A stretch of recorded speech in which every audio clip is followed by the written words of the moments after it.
Hi everyone, I am Seema for Social Tahelka. Today we are in talk with Shri Hariprasad Swami Ji.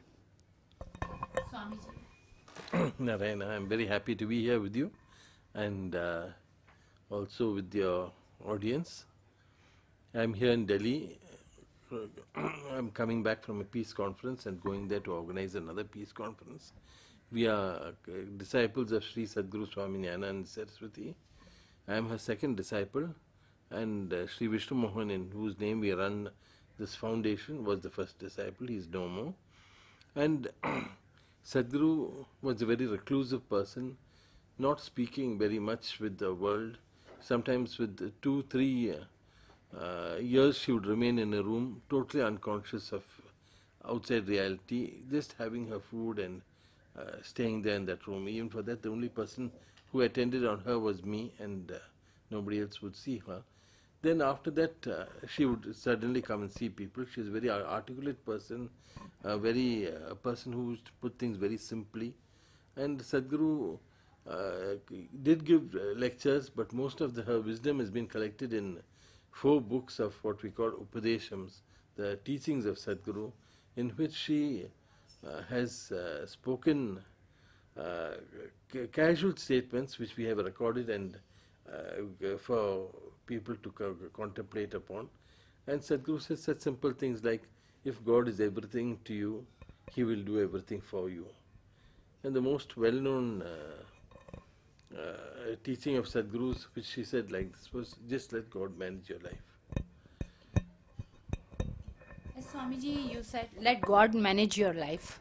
So, how you explain people like to others?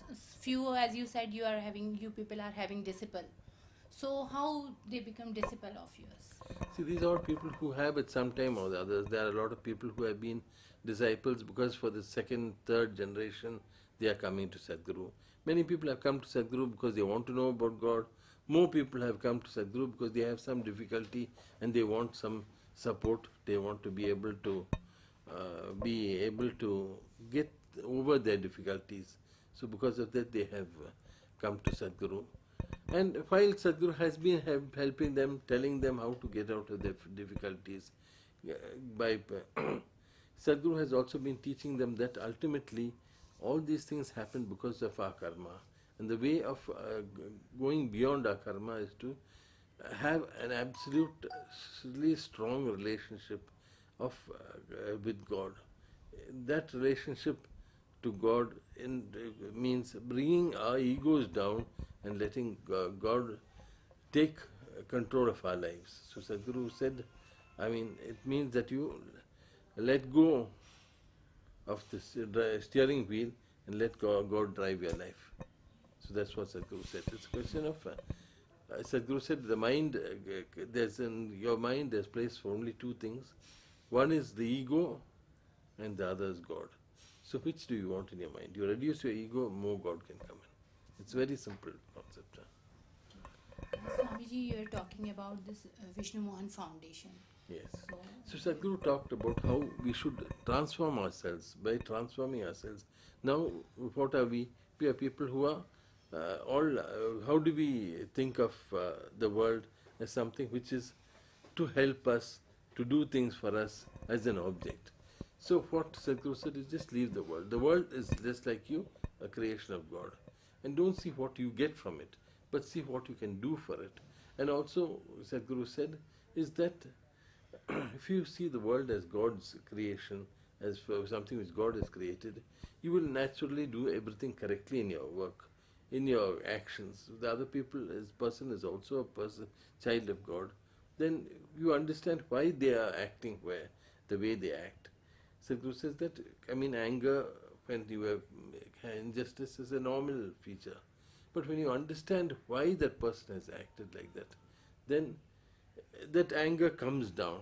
And then even though if you have to be firm with that person, it is with understanding that you are firm with the person, understanding that person has done wrong because of certain compulsions, but it is necessary to be firm and correct them, so we should correct them. That's what Sadhguru said. So, what about this Vishnu Mohan Foundation? So what happened is that as part of, because Sadhguru was a very reclusive person, hardly going out. So a group of us got together and said that we should tell people about Sadhguru. How we have benefited, they should also benefit. So we have started this foundation, and Sadhguru's teaching is of self-transformation, transforming ourselves. So we have programs about how society, we can bring change in society through individuals changing themselves.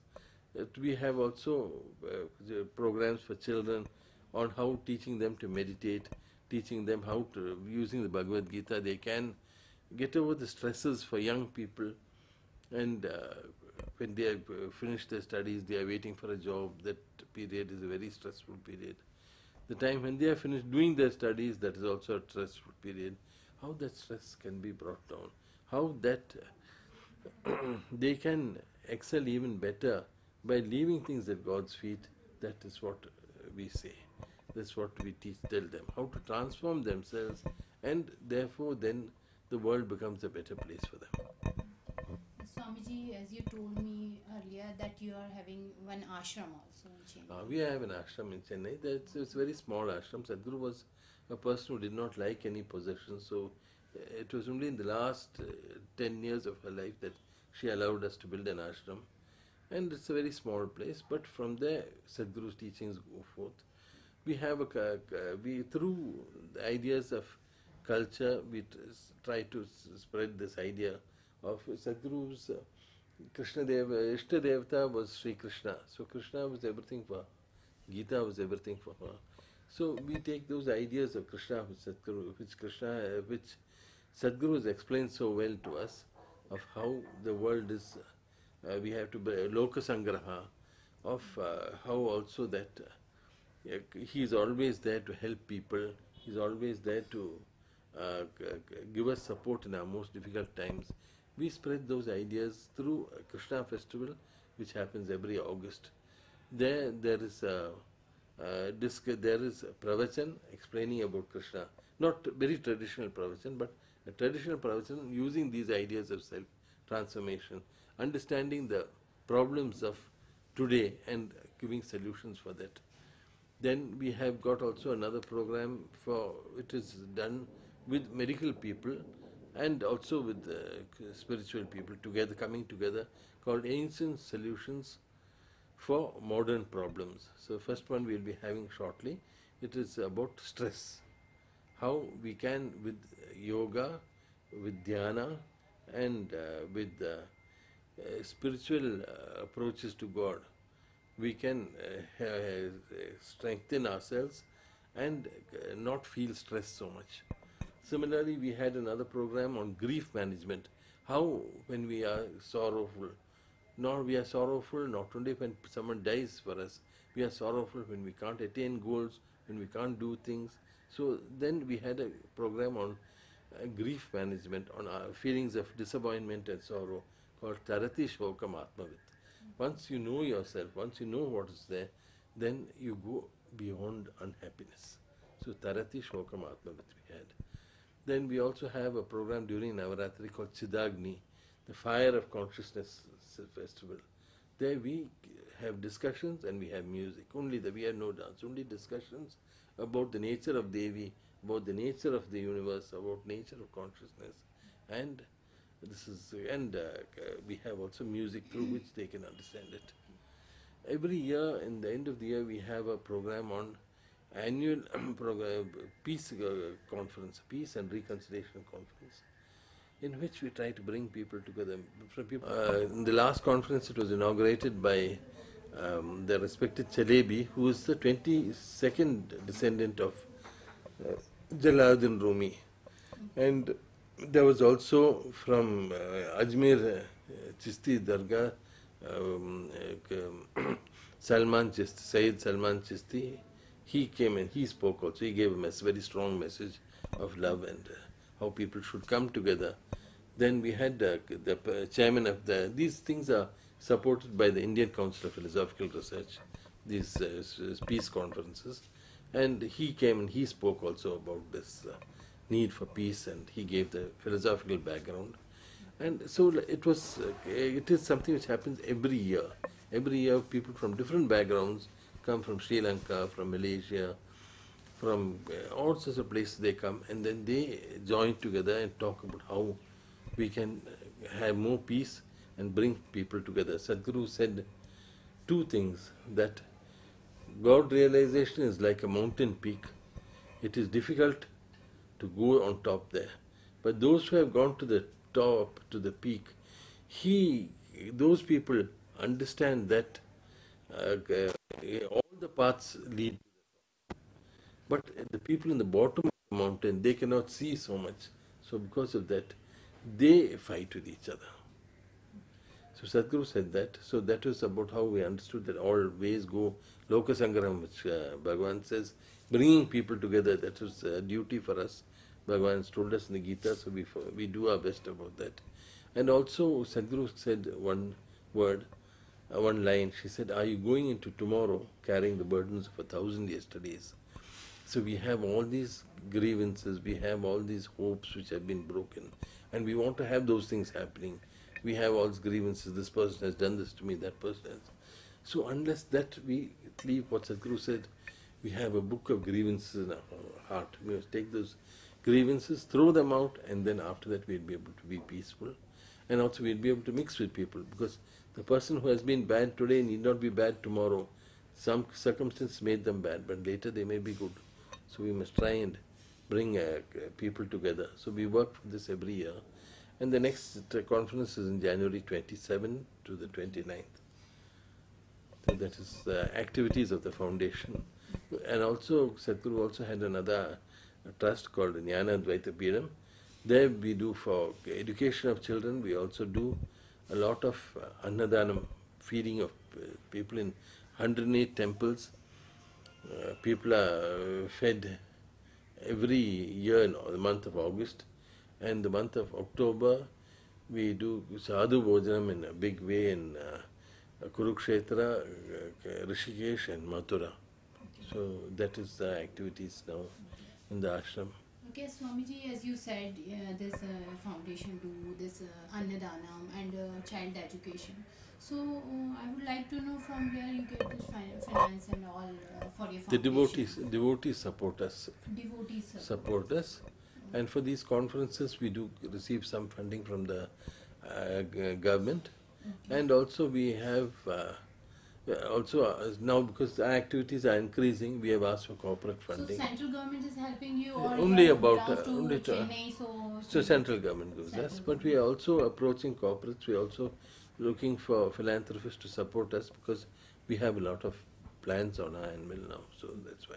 As you said, you have devotees like not only in India, from yes, from other countries. So you also do travel? I do travel elsewhere also. I'm supposed to be going again to, I had a conference on peace in Malaysia just last week, and it was so good, the response. Swamiji, there are numbers of gurus nowadays. We are seeing some are like, everyone talks about that, come to us, we'll get over your grief, we'll get over your problems. So as you are saying that God, leave everything to God, God will manage your thing. How Swami Hariprasad Ji is managing these things, and what is your concept for this? So basically what we say is that I will not comment about other gurus, because that is their way of doing things. But generally you don't say, come to me. You say, here there is the wisdom which God has given us. And then when you come there, everything goes away, the difficulties. It won't disappear. But like Sadhguru said, if a snake bites you and there is a doctor close by, then the poison can be removed. The pain of the biting, that will be there for you to live. So when you have spiritual life, then that poison of suffering, of unhappiness, that goes away. And we go through our lives in a much more cheerful and a much better way. So we start keeping our minds more towards God. We say, just let God manage your life. Sadhguru said, we have many things in our house, we use them. And we take those things, and after using, if we just throw it here, throw it there, the next time we want it, we won't find it. We can't find it, we'll have to look for it, and time is lost, and we have difficulties. So instead of that, what Sadhguru said is that all we have to do is to take this, our minds, Like how we take things. So we take things and put it back in its place. We use it and then we put it back. We take a pen, we write something, we take it, close it, put it in the pen holder stand. So similarly, what Sadhguru said is that you write these things, you take your mind and use it. You have to, just like the pen writes something and it's put back there, like that you use your mind for whatever work you have. And then after that, when that is over, you put it back into its correct place, that is God's feet. So that is the place where your mind belongs. So if your mind goes there, two things happen. One is that you don't worry about things. Second is that you get energized with God. So this is something which is very easy to practice. Just let God manage your life. So God comes back into our life again and again. So we do something, for example, you take this interview, then after you finish, you leave it at God's feet. I've taken the interview and let's say I've done it for God. So one lady came and told Sadhguru, I am not a housewife, I am just a house servant. I have to sweep, I have to cook, I have to go to office, I have to come back, I have to look after the children, I have to teach them. I am not a cook, I am just a servant in the house. So Sadhguru said, why is that happening? Because you are doing it for yourself, because you are doing it for your family. Instead of that, what should you do? You do it for Krishna. If you do it for Krishna, then He is happy with you, He understands you, He appreciates you. Whether your family appreciates you or not, He is there, He is understanding, He is appreciating, He is there, He is part of, He energizes your life and He is there waiting for you at every time. So you have got someone to go back to. So that is something which Sadhguru taught. And I've told this also to a women's association in Chennai, and they were very appreciative. They said, we will all activate this in our life because it's something we can do. So this is how we keep taking our minds back to God, and then things become easier. Okay. Thank you, Swamiji. So, Swamiji, what would you like to give your message, like a single liner, as you say, let God manage your thing, and how would you like to explain the people, the viewers who are watching you? What message would you like to give? What I would like to say is easy, simple. Sadhguru said, Shri Krishna is standing at the door of your mind. Will you not open it and let him come inside? So how do you do it? You are probably studying, you are probably working, you are probably involved in both a family as well as a job, and then where do you have time for all this? So what you do is, as you are working, as you are doing things, you stop for a minute and think of God. You take tea breaks, you take holidays, you take a break and go for a holiday. Like that you take a break from the world and turn to God. So like you have a tea break, you have a God break. You stop there in between your work for a minute. Just put your hands down. Just think of God and say, you are with me, I am with you. And I am doing this for you, I am not doing this for the world. Then you go back, you will be refreshed. So just like the tea break refreshes you, this will refresh your mind, your heart, and do much more good for you than anything else. So take a break from the world and look at God occasionally. He will become more and more part of your life. He will become more and more involved with you, and then you will see the happiness, you will feel the relaxation, and then you will be able to open the door and let him come stay in your heart. Narayana, Shri Sadhguru Arpanamastu. It was very nice talking to you, Swamiji, and we'll remember your teaching that instead of trusting human being, trust on God. Yes. God will manage everything. Yes. Thank you so much. Thank you everyone for watching us. So please like, comment and share our videos and subscribe our channel. Don't miss out.